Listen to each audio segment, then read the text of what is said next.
என் உள்ளத்தில் ஏற்பட்ட ஒரு சின்ன ஒரு தாக்கத்தை உங்களோடு கூட நான் திறந்த மனதோடு கூட பேசுகிறேன். இந்த நாட்களில் உண்டாகிற ஒரு பெரிய ஒரு பிரச்சனை என்ன தெரியுமா? நம்முடைய வாழ்க்கையில் உண்டாகிற ஒரு பெரிய ஒரு பிரச்சனை.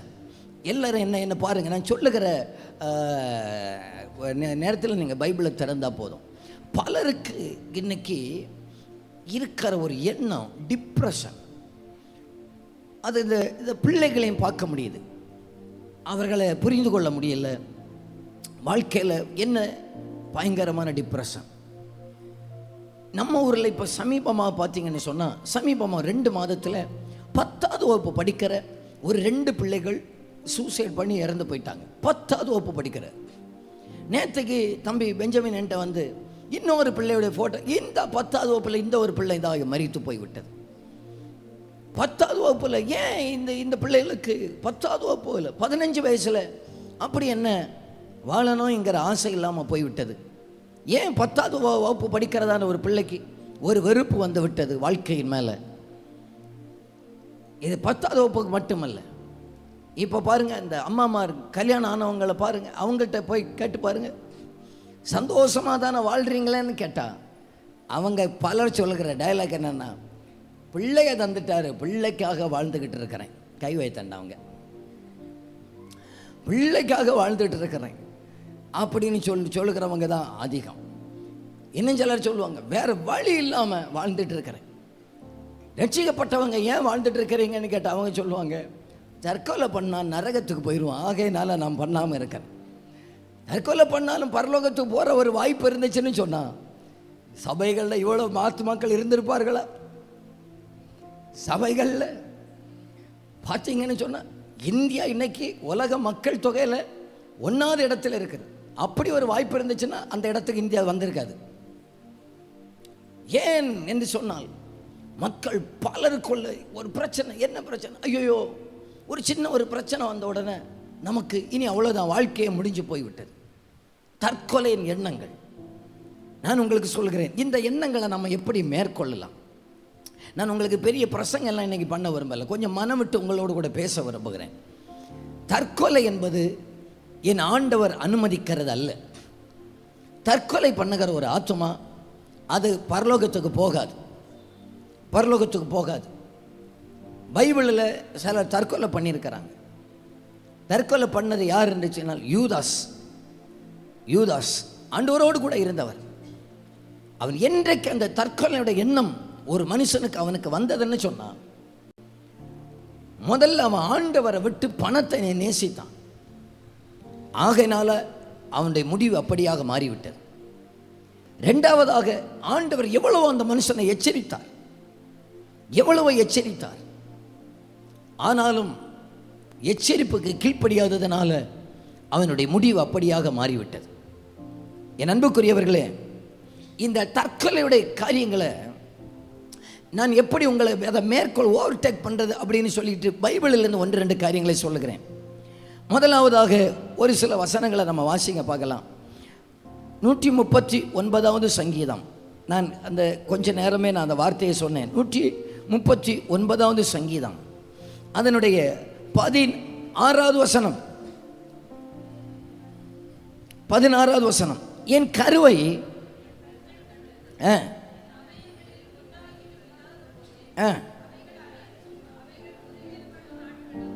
உமது புஸ்தகத்தில் எழுதியிருந்தது. 14வது வசனத்தில், நான் பிரமிக்கத்தக்க அதிசயமாய் உண்டாக்கப்பட்டபடியால் உம்மை துதிப்பேன், உமது கிரியைகள் அதிசயமானவைகள், அது என் ஆத்துமாவுக்கு நன்றாய் தெரியும்.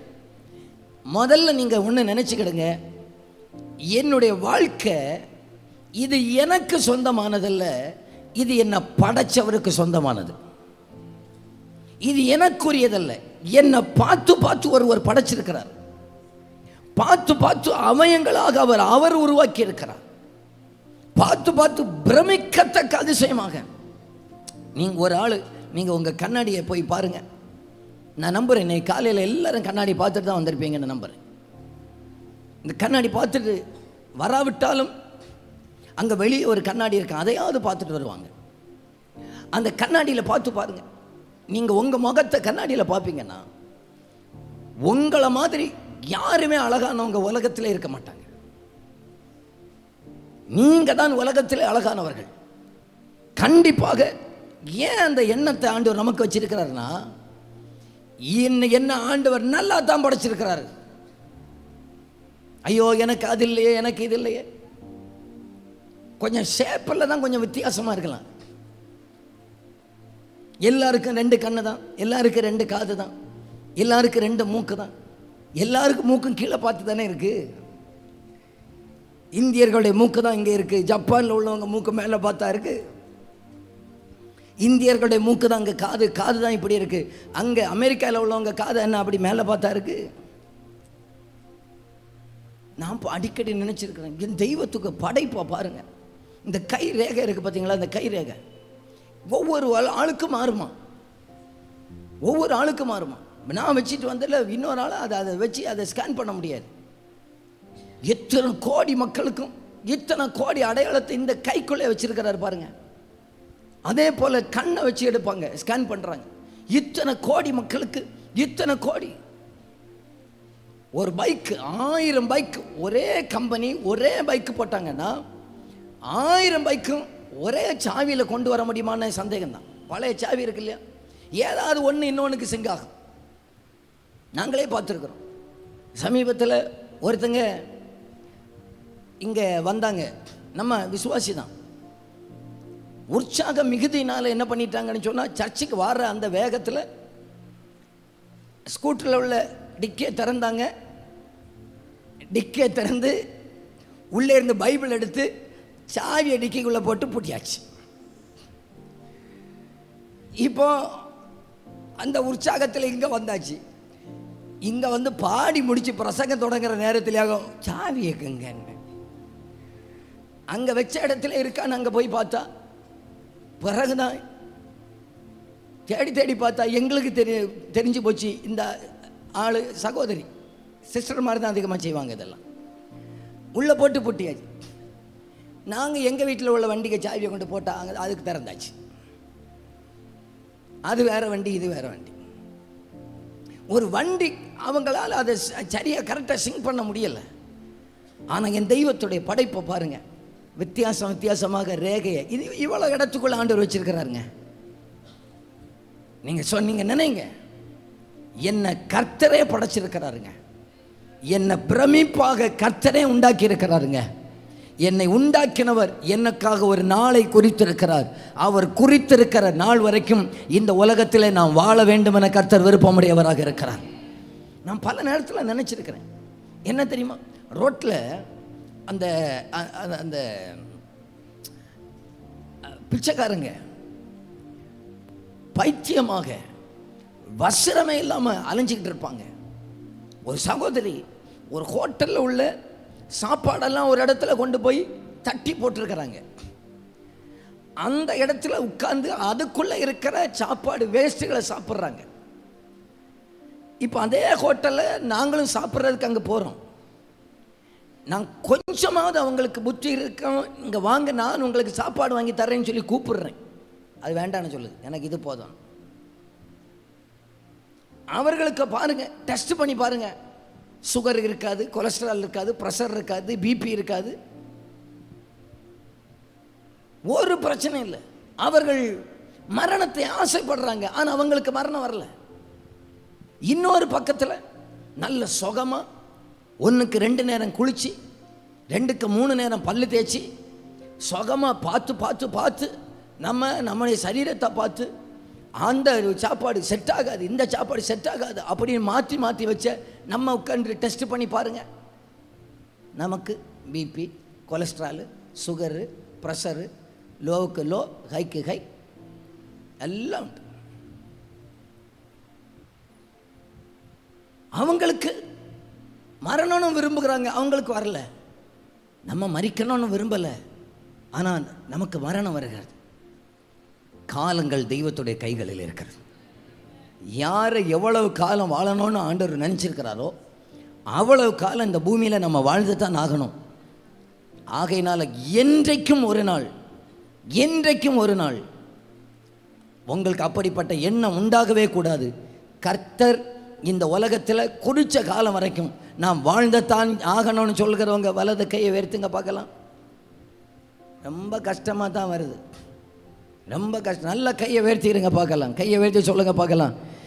கையை நான் சொல்கிறது அப்படியே சொல்லுங்கள். இயேசுவின் நாமத்தினால தற்கொலையின் எண்ணங்கள் எங்களுக்கு தேவையில்லை. நாங்கள் வாழுவதற்கு கர்த்தர் குறித்த காலம் வரைக்கும் நாங்கள் வாழ்ந்து தான் ஆக வேண்டும். ஏனென்றால் எங்களை கர்த்தரே உண்டாக்கி இருக்கிறார். நாங்கள் அவருக்கே சொந்தம். கை கீழே போடுங்க. இனி நான் வாழ்வது உமக்காக, உமது மகிமைக்காக, உம்மன்பை எடுத்து சொல்லுவே, ஓயாமல் பாடுவே, நான் ஓயாமல் பாடுவே. சொல்லுங்க. இனி நான் வாழ்வது உமக்காக, உமது மகிமைக்காக, இனி நான் வாழ்வது உமக்காக, உமது மகிமைக்காக, உம்மன்பை எடுத்து சொல்லுவே, ஓயாமல் பாடுவே, நான் ஓயாமல். இரண்டாவதாக நீங்க ஒரு காரியத்தை நம்பித்தாங்க ஆகணும். சங்கீதம் 34 எடுத்துக்கொள்ளுங்க பார்க்கலாம். 34வது சங்கீதம், அதனுடைய 18வது வசனம். நொறுங்குண்ட இருதயம் உள்ளவர்களுக்கு கர்த்தர் சமீபமாக இருந்து நறுங்குண்ட ஆவி உள்ளவர்களை. ரெண்டாவது எப்போ தெரியுமா இந்த எண்ணெய் இந்த எண்ணெய் வரும்? எல்லாரும் என்ன கவனிச்சுங்க, குழந்தைகள் முதற்கொண்டு பார்த்துக்கொள்ளுங்கள். என் இருதயமெல்லாம் நொறுங்கி போனதான நேரத்தில் தான் நம்ம என்ன சொல்கிறோம், இனி நம்பிக்கையே கிடையாது, என் வாழ்க்கையே போச்சு, எனக்கு எல்லாம் போச்சு, இருதயம் நொறுங்கி போய். அப்போ தான் சாத்தான் வந்து சொல்லுவான், இங்கே பாரு, இனி அவ்வளோதான், இனி உனக்கு எல்லா நம்பிக்கையும் தகர்ந்தாச்சு, நீ நம்பினவர்கள் எல்லாரும் கைவிட்டாச்சு, உன்னோட நம்பிக்கை எல்லாம் மட்டு போயாச்சு, இனி நீ என்ன பண்ணணும்னு சொன்னால் யோசி. நேராக தனியாக போய் ஃபேன் உண்டான்னு பாரு. பல விதத்தில், வேறு என்னெல்லாம் விதத்தில் முயற்சி பண்ணோம். என்கிட்ட ஒருத்தர் சொன்னார், நம்ம ஆளு தான், ஃபேனில் போய் ஒய்ஃபுக்கு சாரியை கொண்டு போட்டார்.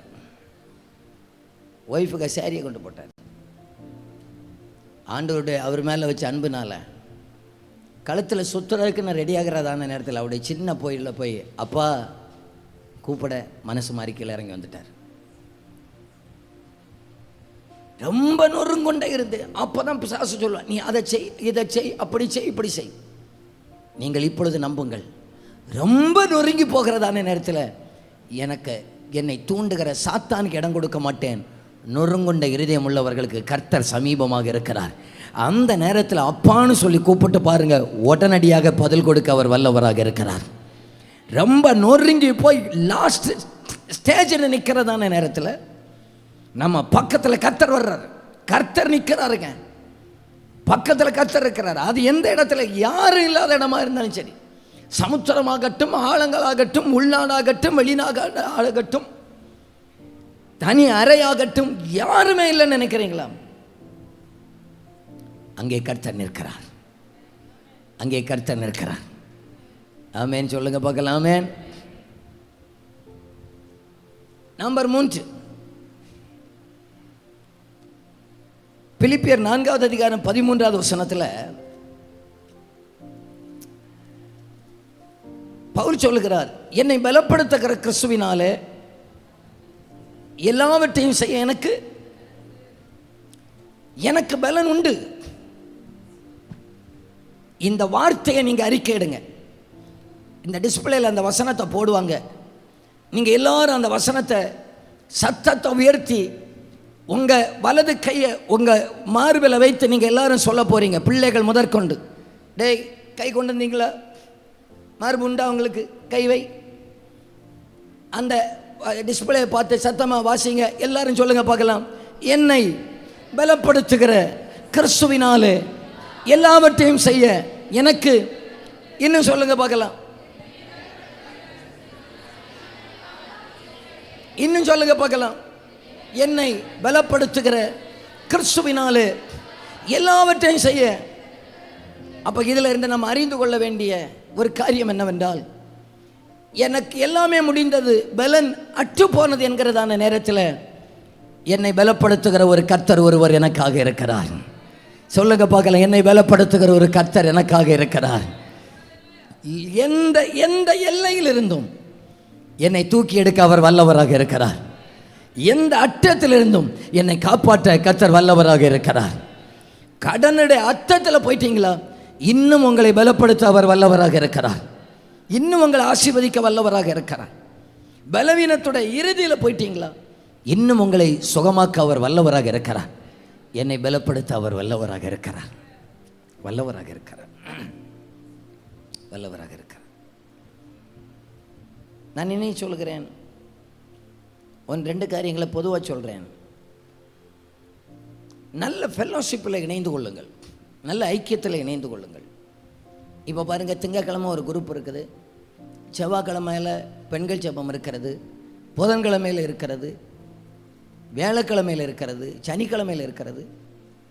யாருக்காவது உங்களுக்கு அப்படி ஒரு எண்ணம் இருக்கிறது என்று சொன்னால், உங்கள் காலண்டரில் ஒரு ஃபோன் நம்பர் இருக்கும். எப்பொழுதும் நாங்கள் ஆயத்தமாக இருக்கிறோம் உங்களுக்கு உதவுவதற்கு. மனம் விட்டு பேசுங்கள் ஒரு ஆள்கிட்ட. நல்ல ஆவிக்குரிய ஐக்கியங்களை ஏற்படுத்திக் கொள்ளுங்கள். ஆண்கள் இருக்கிறீங்க, ஐயாமார், நீங்கள் வெள்ளிக்கிழமை சாயங்காலத்தில் இங்கே மென்ஸ் ஃபெல்லோஷிப் நடக்கிறது, சேர்ந்து ஐயாமார் ஜெபிக்கிறாங்க. நீங்கள் வாங்க. வர்றது மட்டும் இல்லை, இதை ஜெபிப்பதற்காக மட்டும் இல்லை, கொஞ்சம் மனம் விட்டு பேசுங்க. எங்கள் வீட்டில் யார் யார் உண்டு, எங்கள் பிள்ளைகள் என்ன பண்ணுறாங்க, அதை எல்லாரும் தெரிஞ்சிருக்கட்டும். நான் இந்த சூழ்நிலையில் இருக்கிறேன், இந்த நிலைமையில் இருக்கிறேன், ரொம்ப நெருக்கத்தில் இருக்கிறேன், நான் கொஞ்சம் கடன் பிரச்சனை இருக்கிறேன், கொஞ்சம் பேசுங்க, கொஞ்சம் மனம் திறந்து பேசுங்க. நான் இவ்வளவு பிரச்சனையில் இருக்கிறேன். சகோதரிமார், ஏன் இந்த குரூப்பான பிரேயரில் உங்களை நாங்கள் வைத்திருக்கிறோம் என்றால் ஜெபிப்பதற்காக மட்டுமல்ல, ஆண்டவர் ஜெபிக்கிற நல்ல நல்ல உள்ளங்களை நமக்கு தந்திருக்கிறார். நீங்கள் அவங்ககிட்ட மனம் விட்டு பேசுங்க, அவங்க உங்களுக்காக ஜெபிப்பாங்க, உங்களுக்கு ஆலோசனை சொல்லுவாங்க. அப்படியே எங்களிடத்திலையும் சொல்லுவார்கள். ஆண்டவர் நம்மை பாதியில் விடுகிறவர் அல்ல. இங்கே பாருங்க, நம்மை கைவிடணும்னு நினச்சிருந்தா வெளியே வச்சே கைவிட்டிருப்பார். இங்கே கொண்டு வந்ததை நம்மை கைவிடுவதற்காக அல்ல, நம்மை தூக்கி எடுப்பதற்காக. இங்கே கொண்டு வந்தது நம்மை தள்ளுவதற்காக அல்ல, நம்மை தேற்றுவதற்காக. நல்ல கொஞ்சம் மனம் விட்டு பேசுங்க. சிலர் பார்த்தீங்கன்னா அப்படியே கொண்டே நடப்பாங்க, முழு பிரச்சனையும் அப்படியே கொண்டே நடப்பாங்க. வேண்டாம். ஐந்தாவதாக, உங்களை மறிக்கணும்னு என்ன வந்தேன்னா, இப்படிப்பட்ட எண்ணம் வரட்டும். நான் மறிக்கணும், இயேசுவுக்காக மறிக்கணுங்கிற எண்ணம் வரட்டும். சில ஆண்டுகளுக்கு முன்பாக, என்னுடைய திருமணத்துக்கெல்லாம் முன்னால், அந்த பையனுக்கு பேர் வரைக்கும் எனக்கு இப்போ ஞாபகம் இருக்குது. இங்கே ஒரு பையன், நான் புதுக்கோட்டையில் இருக்கிறேன். இங்கே ஒரு பையன் வீட்டில் பயங்கர பிரச்சனை. ஒரு பொண்ணை நேசித்து அந்த பொண்ணு இவனை கைவிட்டு, அந்த பொண்ணு வேறொரு பையனோடு கூட திருமணமாக, இவன் இருக்க மாட்டான். வீட்டை ஒரே மிரட்டிக்கிட்டே இருக்கிறான். நான் செத்துருவேன், நீ என்னை காண மாட்டாய், நீ என்னை காணும். தாயாரை போட்டு மிரட்டி கடைசியாக பார்த்தீங்கன்னா, இந்த அம்மாவுக்கு எங்கேயுமே போக முடியாது, வேலைக்கு போக முடியாது. அவங்க பாஸ்டர்கிட்ட பேசுனாங்க. பாஸ்டர் நேர இவனுக்கு ஏற்ற ஒரு ஆள் இருக்கிறாருன்னு சொல்லி டிக்கெட்டு போட்டு என்னட்ட அனுப்பி வச்சுட்டார். அங்கே புதுக்கோட்டையில் பாஸ்டர் ஒரு ஆளை உங்களை அனுப்பி வைக்கிறேன், நீங்கள் பார்த்துக்கிடுங்கன்னு. சரின்னு சொல்லிட்டு அவன் வந்தான். அங்கே வந்து என்ன மிரட்டுறான். இப்போ அங்கே வந்து என்ன மிரட்டுறான், நான் எனக்கு சமாதானம் இல்லை, அவன் சொல்லுவான், எனக்கு ராத்திரி எல்லாம் தூக்கமே வரல. நானே 2 மணிக்கு குறைஞ்சி தூங்குற ஆள் கிடையாது. இவன் 10 மணிக்கே இழுத்து முடிட்டு கிடந்து கொரட்டை விட்டு தூங்குவான். எழும்பி காலையில் சொல்லுவாங்க, நான் தூக்கவே இல்லைன்னு சொல்லிட்டு. எனக்கு வழக்கு மாத்தாலே 2 கொடுக்கணும்னு தோணும். காலையில் எழும்பி சொல்லுவான், பாஸ்டர் என்னால் முடியல பாஸ்டர். ஒரு நாள் பாஸ்டர்னு கூப்பிடுவான், ஒரு நாள் அண்ணன்னு கூப்பிடுவான். என்னால் முடியலை அண்ணன். எனக்கு இப்போ ஒரு பக்கத்தில் மனசில் உள்ள ஒரு பதட்டமும் உண்டு. மற்றவங்க பிறகு அங்கே போய் தூங்கிட்டேன்னு சொல்லி வந்துடுவேன். நான் ஒரு நாள் சின்ன ஒரு டெஸ்டிங் வச்சேன். ஏன்னா நாங்கள் தங்கியிருந்த ரூமுக்கு ஒரு 3 கிலோமீட்டர் அந்த பக்கத்தில் ஒரு கிராமம் உண்டு. பயங்கர பிரச்சனை. அந்த கிராமத்துக்கு என்ட்ரன்ஸில் எழுதியிருப்பார்கள், வேற்று மதத்தவர் இங்கே பிரச்சாரம் பண்ணுவதற்கு தடை விதிக்கப்பட்டுள்ளது. கிறிஸ்தவர்கள் உள்ளே போனாலே நீ எதற்கு வாரான்னு கேட்பா, அடித்து போடுவான். நான் சொன்னேன், காலையில் எழும்பி குளிச்சு எல்லாம் ரெடியான பிறகு கொஞ்சம் கைப்பறதி எடுத்து கையில் கொடுத்து சொன்னேன், பிள்ளைக்கு சாக தானே செய்யணும், நீயா சாகண்டாம், அந்த ஊருக்கு வாசலில் இறக்கி விடுவேன். ஊருக்குள்ளே எல்லாருக்கும் கைப்பறதி கொடுத்து ஏசு நல்லவர்னு மட்டும் சொல்லு, நீ சாகண்டாம், அவனே உன்னை கொல்லுவான்.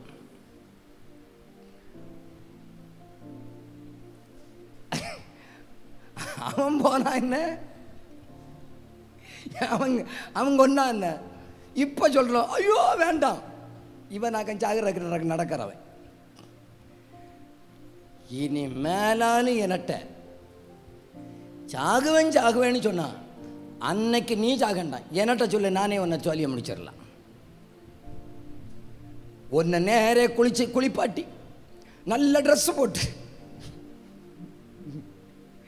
கையில் கைப்பிரதியும் தந்து அந்த கிராம வாசலை இறக்கி விட்டுட்டு நான் வருவேன். நீ வேற ஒன்றும் செய்ய, எல்லா வீட்டிலையும் போய் சொல்லணும், அண்ணா ஏசு உங்களை நேசிக்கிறார், அண்ணா ஏசு உங்களை நேசிக்கிறார். நாளைக்கு உள்ள காரியங்களை நான் பார்த்துக்கலாம். சமயமாம் நல்ல ஃபோட்டோ எல்லாம் எடுத்து நான் வச்சுக்கலாம். அதுக்கு முன்னால் மிரட்டுவானா, மிரட்டு. உங்களுக்கு புரியுதா நான் சொல்கிறது, புரியுதா? உங்களுக்கு அப்படியே மறிக்கணும்னு தோணுச்சுன்னா சொல்லுங்க, ஆண்டவரே, ஆண்டவருக்காக நான் மறிக்கணும், கர்த்தருக்காக மறிக்கணும். அங்கே அங்கே இருக்கிற ஆள் இருக்குன்னா போட்டுட்டு நல்ல அந்த கைகளை உயர்த்தி சொல்லுங்க பார்க்கலாம். வாழ்ந்தாலும் உம்மோடுதான், மரித்தாலும் உம்மோடுதான். 2 கைகளை உயர்த்தி, வாழ்ந்தாலும் உம்மோடுதான், மரித்தாலும். நீங்க சொல்லுங்க, வாழ்ந்தாலும் உம்மோடுதான், மரித்தாலும் உமக்காகத்தானே உயிர் வாழ்கிறேன், உம்மை தானே நேசிக்கிறேன், உமக்காகத்தானே உயிர் வாழ்கிறேன், உம்மை தானே நேசிக்கிறேன், வாழ்ந்தால் உம்மோடுதான், மரித்தாலும் உம்மோடுதான், வாழ்ந்தாலும் உம்மோடுதான், மரித்தாலும் உம்மோடுதான். இப்போ எத்தனை பேருக்கு நம்பிக்கை வந்து விட்டது? அந்த அந்த தற்கொலை முடிவு அல்ல, கர்த்தர் எனக்காக ஒன்றை வைத்திருக்கிறார், எனக்காக ஒன்றை வைத்திருக்கிறார். புரிகிறவங்க கையை உயர்த்தி ஒரு ஆமேன்னு சொல்லுங்க பார்க்கலாம். ஆமேன். எங்களுக்கெல்லாம் ஒரே ஆசை. நாங்கள் இந்த ஊழியத்துக்கு போன ஆரம்பத்தில்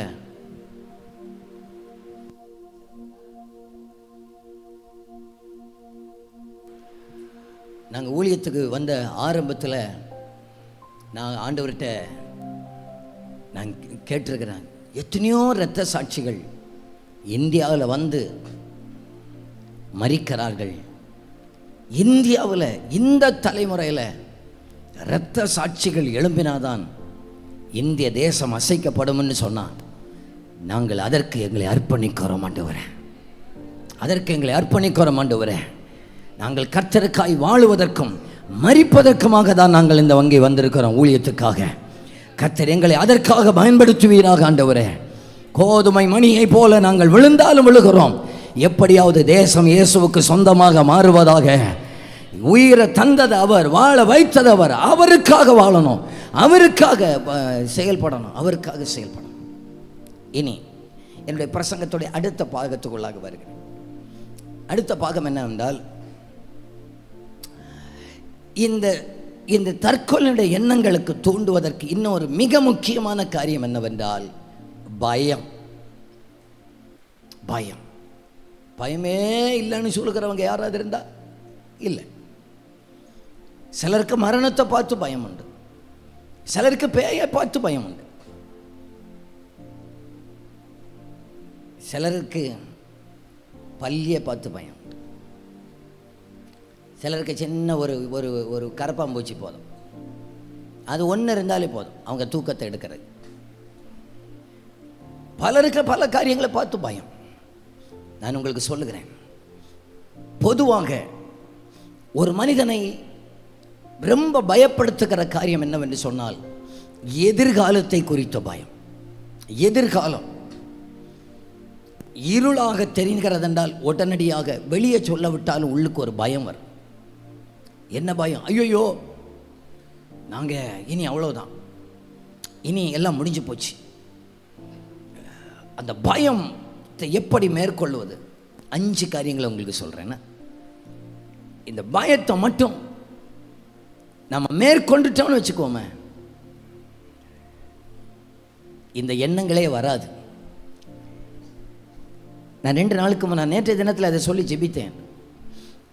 பலருக்கு இன்னைக்கு பயம் பயம் பயம். ஒரு சின்ன தலைவேதனை வந்தால் பயம், சின்ன ஒரு காய்ச்சல் வந்தால் பயம், சரீரத்தில் எங்கேயாவது ஒரு சின்ன ஒரு கட்டி வந்தால் சொல்லுவாங்க ஐயோ கேன்சராக மாறிடுமோ. சின்ன சின்ன காரியத்தை பெருசாக பார்த்து பயம் பயம் பயம். உங்களுக்கு சொல்லுகிறேன், நம்முடைய கர்த்தர் நமக்கு துணை நிற்கிற நல்லவராக இருக்கிறார். எத்தனை பேர் சொல்லுகிறீங்க, என் எல்லா பயத்துக்கும் கர்த்தர் என்னை நீங்களாக்க வல்லவராக இருக்கிறார். சங்கீதக்காரன் சொன்னார், நான் கர்த்தரை நோக்கி கூப்பிட்டேன், அவர் என்னை எல்லா பயத்துக்கும் என்னை நீங்களாக்கினார். 2 கையை வேட்டி சொல்லுங்க பார்க்கலாம், எல்லா பயத்துக்கும் என்னை நீங்களாக்க அவர் வல்லவராக இருக்கிறார். சொல்லிடுங்க பார்க்கலாம், எல்லா பயத்துக்கும் என்னை நீங்களாக்க. பிரச்சனைகளை பார்த்து பயந்து போயிருக்கிறீங்களா? சூழ்நிலைகளை பார்த்து பயந்து போயிருக்கிறீங்களா? கர்த்தர் நம்மை கைவிடவே மாட்டார். 5 காரியங்களை சொல்கிறேன். நம்பர் 1, 56வது சங்கீதம் 3வது வசனத்தை வாசிக்கலாம். 56வது சங்கீதம் 3வது வசனத்தில் சங்கீதக்காரன் சொல்கிறார், நான் பயப்படுகிற நாளில் உம்மை நம்புவேன். அப்போ ஒன்று, நமக்கு இந்த பயம் வந்ததான நேரத்தில் முதல்ல நாம் நம்பணும். எல்லாரும் உங்கள் பக்கத்தில் இருக்கிறவங்க முகத்தை பார்த்து சொல்லுங்க, பயப்படாதீங்க. சொன்னீங்களா? பயப்படாதீங்க, நம்புங்க. ஆமாம், நான் பயம் அப்படின்னு சொல்லி வந்துச்சுன்னு சொன்னாலே முதல் ஃபர்ஸ்ட் ஸ்டெப்பே நம்பிடுங்க. நம்ம பயம் வந்த உடனே, எனக்கு தெரியும் நம்ம ஊரில் தான் ஒருத்தர் நல்ல காலத்தில் எத்தனையோ டாக்டர்ஸ் சொன்னாங்க, எத்தனையோ குடும்பக்காரங்க சொன்னாங்க, ஐயா இனி குடிக்காதீங்க, ஐயா இனி குடிக்காதீங்க, ஐயா இனி குடிக்காதீங்க. கேட்க மாட்டார்.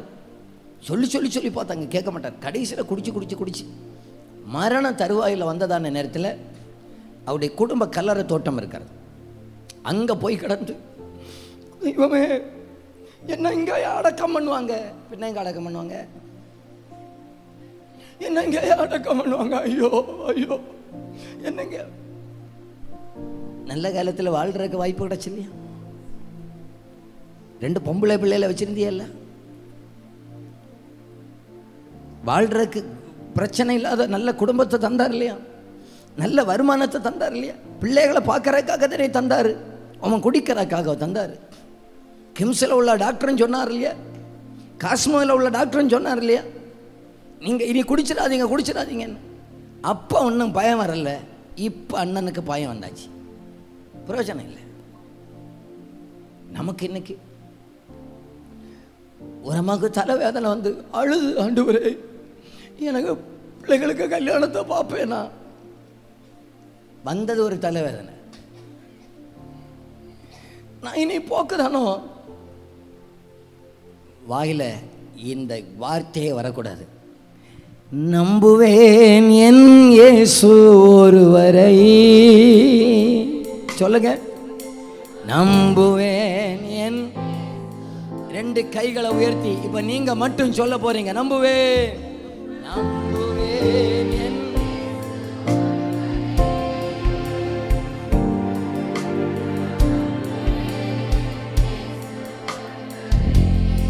இன்னும் சத்தமா நீங்க சொல்லுங்க, நம்புவேன் என்.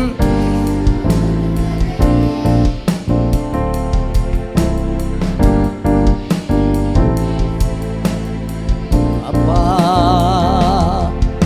என் பாதை எல்லாம் அந்தகாரம் சூழ்ந்தாலும் வாழ்க்கை முடிந்தது, மறுவாழ்வு இல்லை என்றாலும் என் பாதை எல்லாம் அந்தகாரம் சூழ்ந்தாலும் வாழ்க்கையே முடிந்தது, மறுவாழ்வு இல்லை என்றாலும் என்னை தேற்றுவதற்கு யாரும் இல்லை என்றாலும் நம்புவேன் என் இயேசு ஒருவரை. என்னை தேற்றுவதற்கு யாரும் இல்லை என்றாலும் நம்புவேன். சபை சத்தத்தை உயர்த்தி நம்புவேன், நம்புவேன் என் ஒருவரை. நான் நம்புவேன் என் ஒருவரை. நம்புவேன், நம்புவேன் என் ஒருவரை. நம்புவேன் ஒருவரை. அண்ணன்மார்களே, தாய்மார்களே, இன்னைக்கு நம்ம பல நேரத்தில் பயப்படுறது பிள்ளைகளை குறித்து பயப்பட்டுக்கிட்டே இருக்கிறோம். பிள்ளைகள் எப்படி எதிர்காலம் எப்படி இருக்குமோ, பிள்ளைகளுக்கு திருமணம் எப்படி நடக்குமோ, பிள்ளைகளுடைய படிப்பு எப்படி நடக்குமோ. நீங்கள் எத்தனை பேர் நம்புகிறீங்க எனக்கு பிள்ளைய கர்த்தர் தான் தந்தார்? ஒரு வாட்டி கூட கேட்டு பார்க்குறேனே. எனக்கு 2, 3, 5, 10 தந்த எல்லா பிள்ளைகளையும் கர்த்தர் தான் தந்திருக்கிறாரு. என்ன 5, 10 சொன்ன ஒரு மாதிரி பார்க்குறீங்க? எங்கள் கூட ஒரு பாஸ்டர் வருவார், தம்பி ஜினோது. அவங்க வீட்டில் வெறும் 12 பிள்ளைகள் தான். இவர் 11வது ஆள் வருவார். இப்போ இடையில நான் காட்டித்தரேன். தந்த எல்லா பிள்ளைகளும் எனக்கு கர்த்தர் தந்தது. உங்களுக்கு சொல்லட்டுமா? அதுக்கு மேலே ஒன்று சொல்லட்டுமா? கர்த்தர் உங்களுக்கு தந்தாருன்னு சொன்னால் உங்க பிள்ளைகளை வளர்த்துவதற்குரிய எல்லாத்தையும் ரெடி பண்ணி வச்சுட்டு தான் உங்கள் கையில் பிள்ளைகளை தந்திருக்கிறார். அதை நீங்கள் நம்புங்க. பயப்படுகிற நாளில் அதை நம்புங்க. நீங்கள் நான் என்கிட்ட என்ன சொல்லுகிறேன், எனக்கு 3 பிள்ளைகள். எனக்கு பிள்ளைகள்னால் பயங்கர ஆசை. நான் என்னுடைய மனைவிட்ட சொல்லுவேன், நமக்கு எப்படியாவது ஒரு 5 பிள்ளைகளாவது வேணும். ஒரு சண்டே கிளாஸுக்குள்ள பிள்ளைகளாவது ஒரு வீட்டில் வேண்டாமா? 3 பிள்ளை. ஆரம்பத்தில் ஒரு பிள்ளை இருந்ததான நேரத்தில் ஒரு பிள்ளைக்குரிய தேவை சந்திக்கப்பட்டுச்சு. ஒரு பிள்ளைக்குரிய தேவை ஆண்டவர் சந்திச்சேன்.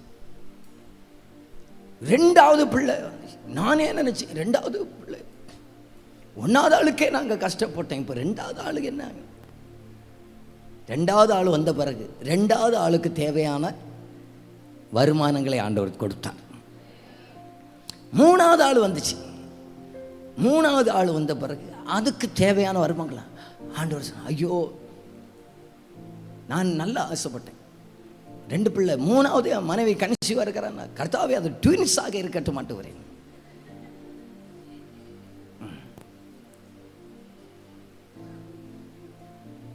அதுலேயும் சொல்றது அது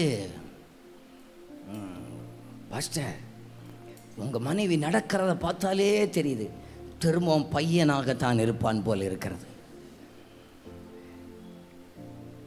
நான் சொல்கிறேன்னா பையனாகவே இருந்தால் இப்போ உங்களுக்கு என்னன்னு, அது பையனாகவே இருந்தாலும் அது இனியும் ரெண்டும் பையனாகவே இருந்தாலும் நான் குப்பையில் தொட்டியில் போட மாட்டேன், உங்களுக்கு தரவும் மாட்டேன். அப்படிதான் சொன்னேன். அது ஏன் ஒரு 2 பொண்ணாக இருந்தால் இன்னும் சந்தோஷமாக வளர்ப்பேன். எனக்கு நம்பிக்கை இருக்கிறது, கர்த்தரே தந்தார், கர்த்தர் தந்தார். பிள்ளைகளை குறித்து நீங்கள் பயப்படவே செய்யாதீங்க. சிலருக்கு இன்றைக்கி பெண் குழந்தை வந்தாச்சுன்னு சொன்னால் 50 காசு முட்டாயோடு வருவாங்க, பையன் பிறந்தால் லட்டோடு வருவாங்க. ஏன் பையன் வந்தா வருவாய் தருணம் அதுவே. பொண்ணுன்னு சொன்னா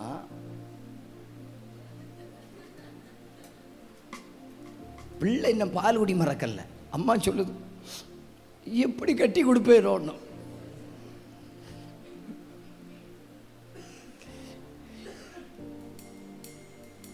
பாருங்க,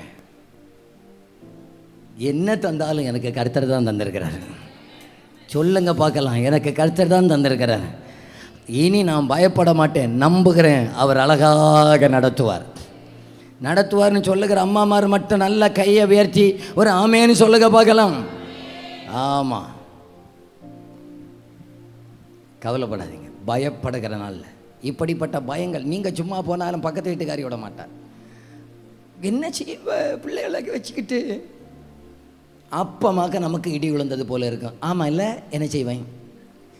உடனே நம்மளும் சொல்கிறது, அக்கா நாங்கள் என்ன செய்வேன் சொல்லுங்க. உங்களை போல இல்லை, நான் ஆராதிக்கிற ஒரு கர்த்தர் இருக்கிறார். கர்த்தர் தந்தார், கர்த்தர் பார்த்து கொள்ளுவார், கர்த்தர் சகலவத்தையும் செய்வார். நேர்த்தியாக ஆயத்தப்படுத்தி வைத்திருக்கிறார். கை தட்டி வர ஆமேன்னு சொல்லியிருக்க பார்க்கலாம். நல்லா கை தட்டி வர ஆமேன்னு சொல்லியிருக்க பார்க்கலாம்.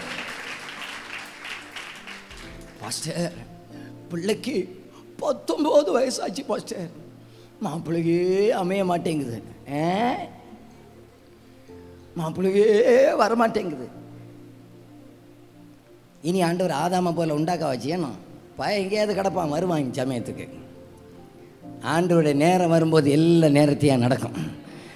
நம்புங்க, பயப்படுகிற நாளிலே கர்த்தரை நம்புங்கள். எத்தனை பேர் சொல்லுகிறீங்க நான் நம்புகிறேன்? ஆமேன்னு சொல்லியிருக்க பார்க்கலாம். ஆமாம். 2வதாக இந்த பயத்தை எப்படி மேற்கொள்றதுன்னு சொன்னால், ஏசாயா தீர்க்கதரிசன புத்தகம் 41வது அதிகாரம், ஏசாயா 41வது அதிகாரம் அதனுடைய 10வது வசனத்தை வாசித்து பாருங்க.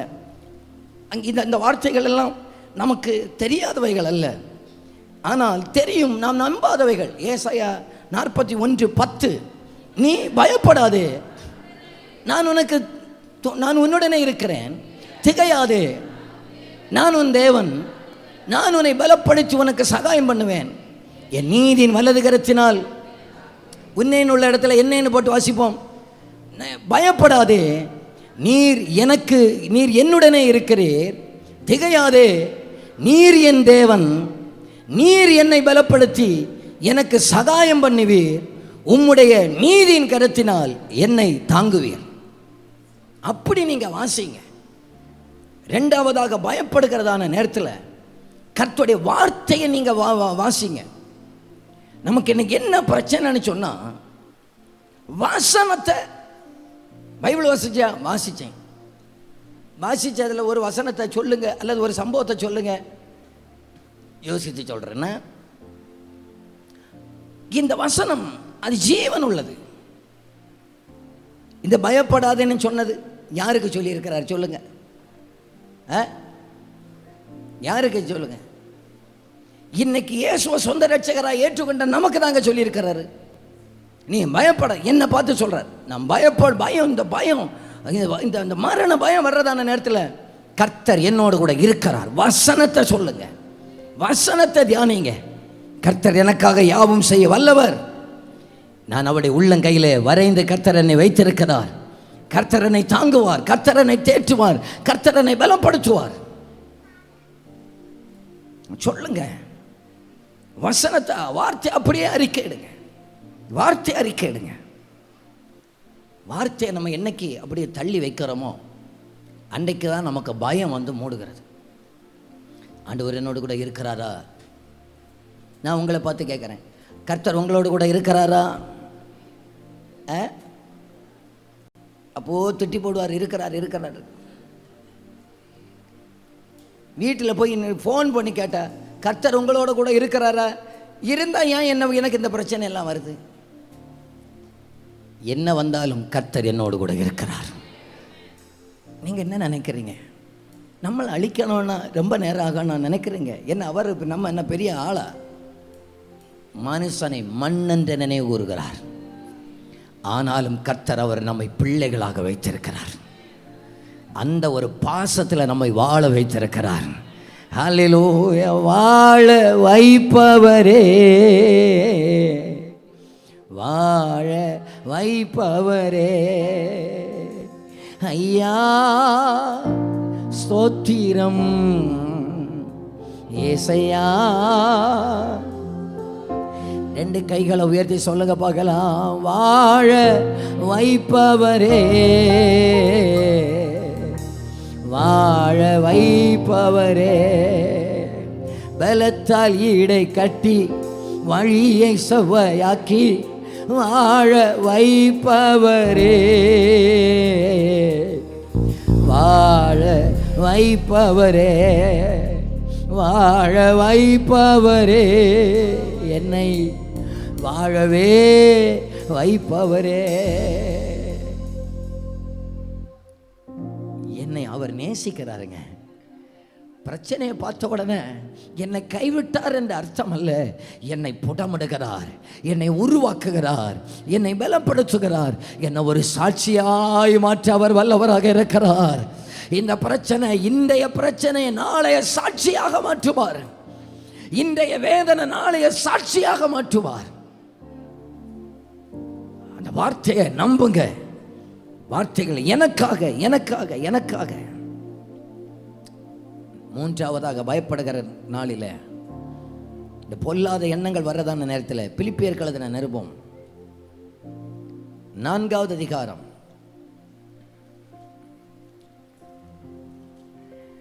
அதனுடைய 6-7 வசனத்தை வாசிங்க பார்க்கலாம். நீங்கள் ஒன்றுக்கும் கவலைப்படாமல் எல்லாவற்றையும் குறித்து உங்கள் விண்ணப்பங்களை ஸ்தோத்திரத்தோட கூடிய ஜெபத்தினாலும் வேண்டுதலினாலும். பக்கத்தில் இருக்கிறவங்க கையை பிடிச்சி சொல்லுங்க. கையை பிடிங்க பார்க்கலாம். ஒன்றும் இல்லை, கோவிட் ஒன்றும் இப்போ இல்லை, பிடிக்கலாம். பிடிச்சி சொல்லுங்க பார்க்கலாம். ஒன்றுக்கும் கவலைப்படாதீங்க. ஒரு 2 பேரை பார்த்து அங்கே இங்கேயும் தோளில் தட்டி சொல்லுங்க பார்க்கலாம். ஒன்றுக்கும் கவலைப்படாதீங்க. 1-2 ஸ்ட்ராங்காக தட்டுங்க, ஒன்றும் செய்யாது. ஒன்றுக்கும் கவலைப்படாதீங்க. போதும் போதும் போதும், நீங்கள் தட்டுறது போதும். ஒன்றுக்கும் கவலைப்படாதீங்கய்யா. ஸ்தோத்திரம். ஆண்டவர் சொல்லிட்டாரு, ஒன்றுக்கும் கவலை, நாளை தினத்தை குறித்து கவலைப்படாதீங்க ஐயா. எல்லாவற்றையும் குறித்தும் உங்கள் விண்ணப்பங்களை ஸ்தோத்திரங்களோடு ஜெபங்களோடு அவருக்கு தெரியப்படுத்துங்க. பயங்கள் அப்படியே மாறி போயிடும், மாறி போயிடும். ஸ்தோத்திரப்பா ஸ்தோத்திரப்பா ஸ்தோத்திரப்பா ஸ்தோத்திரப்பா சொல்லுங்க. ஆண்டவர் என்னை நடத்தினதற்காய் ஸ்தோத்திரப்பா. என்னை கைவிடணும்னு அன்னைக்கே கைவிட்டிருக்கலாம். இந்த வியாதியிலையும் எனக்கு நீ சுகம் தருவீர் ஆண்டவரே, சோத்திரப்பா. இந்த பிரச்சனையில என்னை தாங்குவீர், சோத்திரம் ஆண்டவரே. இந்த நெருக்கத்தில் என்னை விடவே மாட்டீர், அதற்காக சோத்திரம் ஆண்டவரே, சோத்திரம் ஆண்டவரே. தந்ததற்காக மட்டுமல்ல, தருவீர், அதற்காக ஸ்தோத்திரமப்பான்னு சொல்லுங்க. என்னை நடத்துவீர், அதற்காய் ஸ்தோத்திரப்பான்னு சொல்லுங்க. என்னை திடப்படுத்துவீர், அதற்காய் ஸ்தோத்திரப்பா. என்னை உயிர்ப்பிப்பீர், அதற்காய் ஸ்தோத்திரப்பா. ஸ்தோத்திரங்களோடு விண்ணப்பங்கள் ஏறெடுப்பே. என் புரியாத பாதைகள் காட்டிலும் நீர் நடத்தின வழிகள் ஏராளமே. நான் நடந்து வந்த பாதைகள் காட்டிலும் நீர் சுமந்து வந்த பாதைகள் ஏராளமே. நன்றியோடு ஸ்தோத்தரிப்பே, நன்றியோடு ஸ்தோத்தரி. 2 கைகளை உயர்த்தி ஸ்தோத்திரங்களோடு ஸ்தோத்திரங்களோடு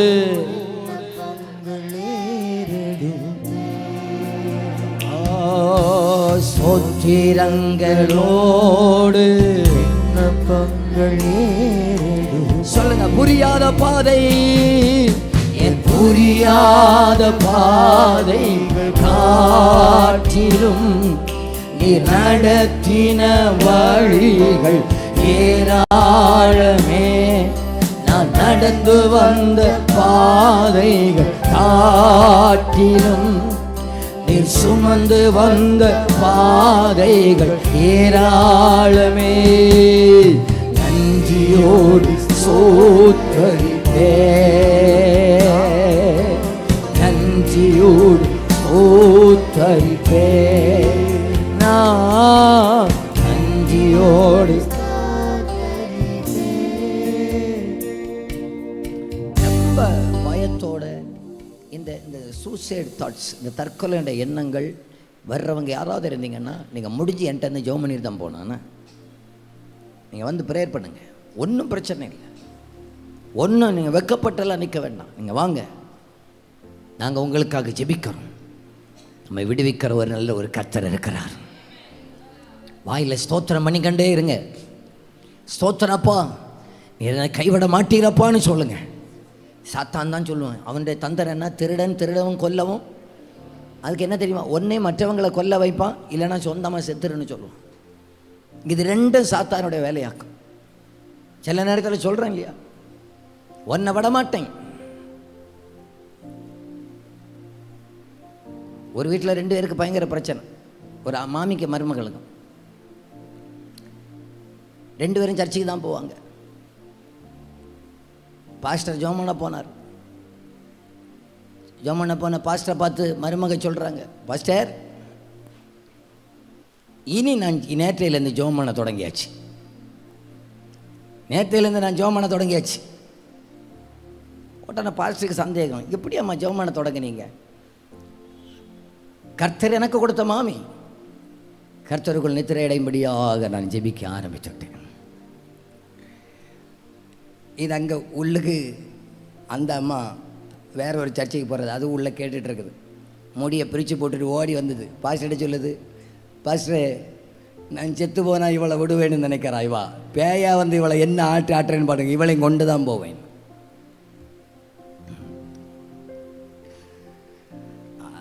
பிசாசுடைய பெரிய தந்திரம். ஒன்னே விட மாட்டேன், என்னையே விட மாட்டேன். இல்லைங்க இல்லைங்க, நீர் செய்வீர் நன்றின்னு சொல்லுங்க. நீர் என்னை விடுதலையாக்குவீர் நன்றின்னு சொல்லுங்க. என்னை இந்த இடத்துலேருந்து மீட்பீர் நன்றின்னு சொல்லுங்க. அந்த எண்ணங்களுக்கே இடம் கொடுக்காதீங்க, பேசாதீங்க, அப்படி சொல்லாதீங்க. நான் செத்துருவேன்னு சொல்லாதீங்க. உடனே பிசாசு பக்கம் வந்துடு. நம்ம ஃப்ரெண்டு ஐயோ தேடி நின்று வந்துட்டா சொல்லுங்க. கர்த்தரனை வாழ வைப்பார். ஓடியே போயிடுவாங்க. பிசாசு எதிர்த்து நிலங்கள் உங்களை விட்டு ஓடியே போயிடுவான். 4 யோவான் 4:18 பயத்தை மேற்கொள். நான் சொல்கிறது எத்தனை பேருக்கு புரியுது? புரிகிறவங்க கையை உயர்த்தி கேளுங்க பார்க்கல. நான் பேசுறது புரியுது, எனக்கு பிரயோஜனமாக இருக்குன்னு சொல்லுகிறவங்க கையை உயர்த்தி காமிங்க பார்க்கலாமே. ஸ்தோத்திரம். நம்பர் 4 யோவான் 4:18. நான் நேற்றைய தினத்தில் இதை டச் பண்ணேன். பூரண அன்பு பயத்தை புறம்பே. சிம்பிள் இருக்குங்க. நமக்குள்ளே இருக்கிற பயங்களை ஆண்டவர் எடுக்கணும்னா ஒரே வழி என்னன்னு தெரியுமா? கர்த்தரில் அன்பு கூறும். எல்லாரும் சொல்லுங்க, பூரண அன்பு. நல்ல சத்தமாக சொல்லுங்க, பூரண அன்பு. நமக்கு இன்னைக்கு பூரண அன்பு ஆண்டவரிடத்தில் வராது. கண்ணுக்கு இனிமையாக கண்ட, காதுக்கு இனிமையாக பேசுகிறவங்கள பார்த்து கிறிஸ்தவ காதல் பார்த்துருக்கீங்களா? யூத் மீட்டிங்கில் நாங்கள் சொல்லுவோம், அதை எங்கேயும் சொல்ல வேண்டியது இருக்குது. கிறிஸ்தவ காதல். பையன் வந்து பொண்ணுக்கு மெசேஜ் அனுப்புகிறான். முதல்ல அனுப்புனது என்ன தெரியுமா? என்னை நேசிக்கின்றாயா. அதுக்கு அடிக்கிறாரு பாருங்க.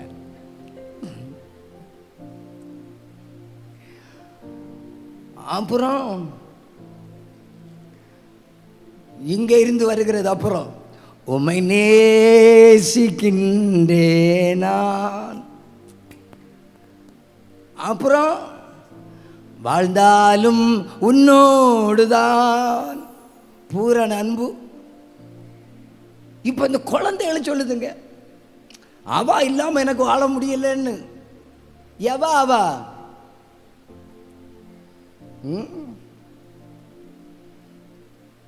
2ஆம் கிளாஸ் பையன் கையை நகத்தை வெட்டிட்டான், இது நரம்பை வெட்டிட்டான். கேட்டா சொல்கிறான், மேம் லவ் ஃபெயில்யூர். என்னடா பண்ணன்னு கேட்டா, அது அந்த பொண்ணு யார்கிட்ட, அது 1ஆம் கிளாஸ்.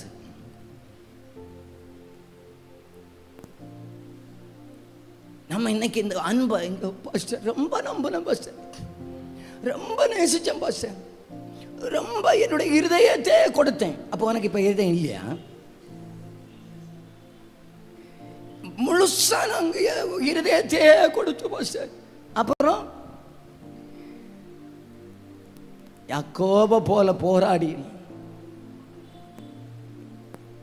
இனி என்ன செய்ய? வாழவே பிடிக்கல. ஏன் வாழ பிடிக்கல? நம்ம இன்னைக்கு தேவனை நேசிக்காம வேற யாரும் நேசித்தோம். உண்மையாக பூரண அன்பு கர்த்தரை நேசிப்போன்னு சொன்னால் பயப்படாமல் தைரியமாக நிற்போம். என்ன வந்தாலும் போனா போடான்னு சொல்லுங்க. என்கிட்ட ஒரு பிள்ளை சொல்லுது, அங்கிள் அங்கிள் ஒருத்தன் சொல்கிறான், அங்கிள் என்ன சொன்னான், நீ இல்லாம நான் இல்லையே, அப்புறம் நீ மட்டும் இல்லைன்னா நான் செத்து போயிடுவேன். இப்படி சொல்லுது, நீ மட்டும் எனக்கு இல்லைன்னா நான் செத்தே போயிடுவேன்னு சொல்கிறேன். நான் கேட்டேன், அதுக்கு நீ என்ன சொன்ன? நீ சாகாத 2 நாள் எனக்கு டைம் கொடு. 2 நாளெல்லாம் டைம் கிடையாது, நீ இப்போவே சொல்லு, நீ செத்துறேன்னு சொல்லு.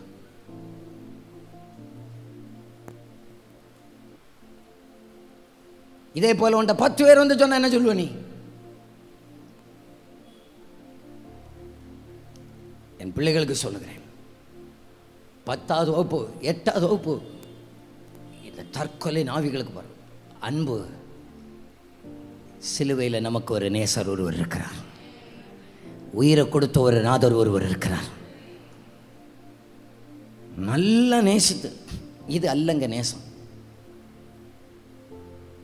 நம்ம இன்னைக்கு என்ன தெரியுமா, நாங்கள் லவ் பண்ணி கல்யாணம் பண்ணிட்டோம். இது நீங்கள் என்ன சினிமா பார்த்து பார்த்து நாங்கள் மற்ற படத்தை போல சாதிச்சிட்டோம்னாக சொல்கிறது. உண்மையான வாழ்க்கைங்கிறது சினிமா கல்யாணத்தோட படம் முடியும், வாழ்க்கை கல்யாணத்தோட தான் வாழ்க்கை தொடங்கும். அன்னைக்கு தான் ஒரிஜினல் சுயரூபத்தை பார்ப்போம்.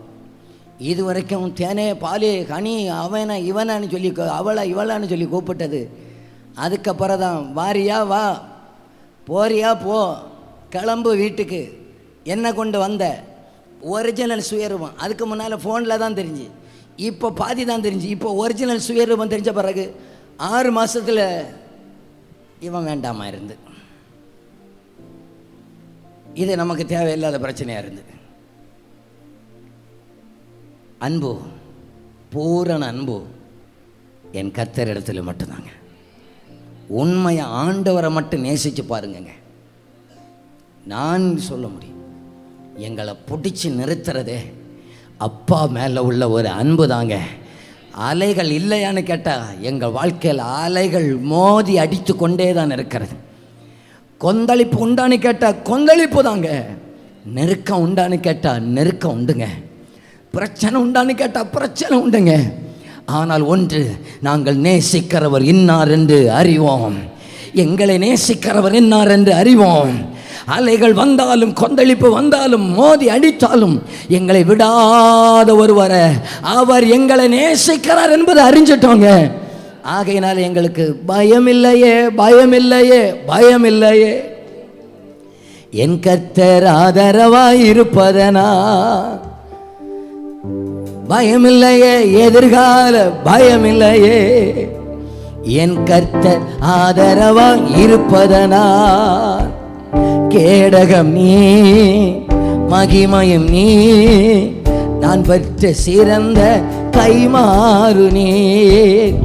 அஞ்சிட மாட்டே என்னுடனே இருப்பதனால் தலை நிமிர செய்வே. பயமில்லையே பயமில்லையே பயமில்லையே, என் கர்த்தர் ஆதரவா இருப்பதனா. எல்லாரும் இந்த வலது கையை வெடித்து சொல்லுங்க பார்க்கலாம். பூரண அன்பு.